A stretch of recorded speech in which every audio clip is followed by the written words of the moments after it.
I knew my book was going to be controversial.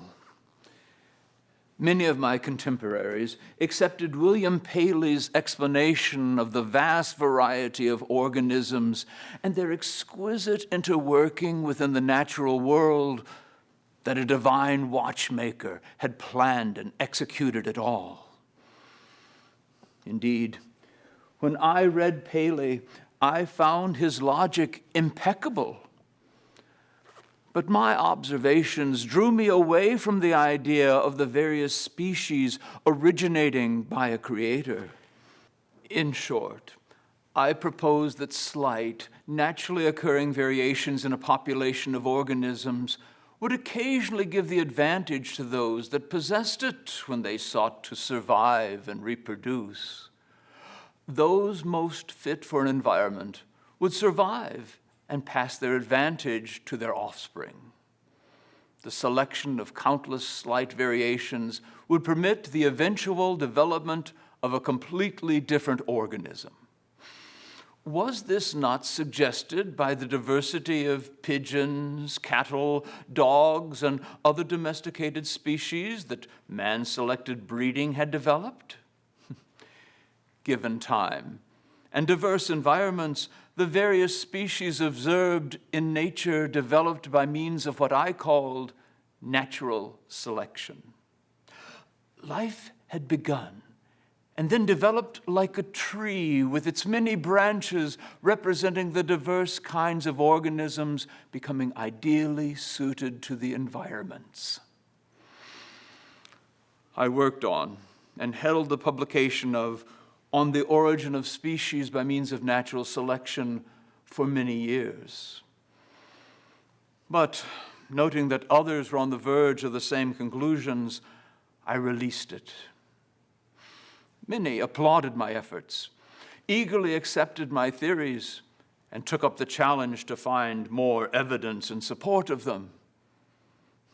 Some were concerned about where my theories might lead. In a later book, The Descent of Man, I applied my theories to the development of the human species. Again, some agreed. But the idea that humans descended from apes offended the strictly held religious sensitivities of many who followed Paley's fixed creation concepts. But for those looking for a logical and natural explanation of the diversity and inner workings of the physical world, my theories proved profoundly satisfying. Darwin's evolutionary theories were not only controversial in the Victorian era, they still are. Darwin had put the results of selective breeding of domesticated plants and animals and his observations of organisms being ideally suited to their environment together, and assumed that one explained the other. To many intellectual and academic Victorians, Darwin's tree of life was logical, and since he cited many observed examples, it appeared scientific.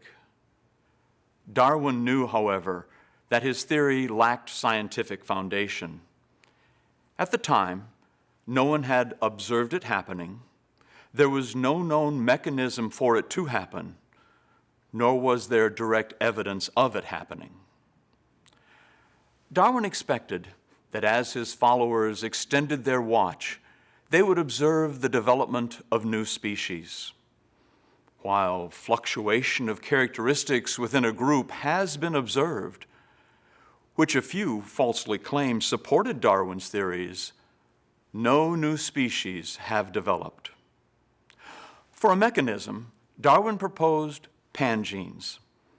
They were supposedly made in various parts of the organism, affected by how that part was used, and then carried through the blood and passed to the next generation. Today, geneticists reject pangenes and accept the inheritance of characteristics by DNA, which was not discovered until 100 years after Darwin. The densely packed, highly stable information in genes determine physical characteristics. while random mutations do occur, they introduce the equivalent of spelling errors in a book. The concept of enough random spelling errors to take a Dickens novel and turn it into Darwin's book is absurd. But it is what Darwin's modern followers claims must have happened. Darwin expected his followers to show evidence of evolution having happened by finding missing links, the organisms that would fit along the branches of his tree of life. They were in some yet-to-be-explored area of the world or among the fossils. Despite 150 years of searching, the missing links are still missing. Oh, we've found organisms that would fit on the ends of more branches, but not organisms that would be along the branch, thus demonstrating evolution. While a limited natural selection may occur, it does not result in the new species needed to populate Darwin's tree of life. Some Victorians were eager to adopt new ideas, and Darwin's theories seemed to liberate science from the confines of Paley's designer-creator-based explanation of nature. Evolution became a liberating paradigm as it was applied to everything from the beginning of the universe to politics and economics. Darwinism placed man at the top of the evolutionary tree and liberated him from the creator. So evolution grew in popularity. Today, however, an increasing number of people are re-examining the scientific support for Darwin's claims and have found them more lacking than they were in the Victorian era. Applying modern scientific knowledge to the question of origin of species, many find the best answer to be an intelligent designer. Yea, Paley's divine watchmaker.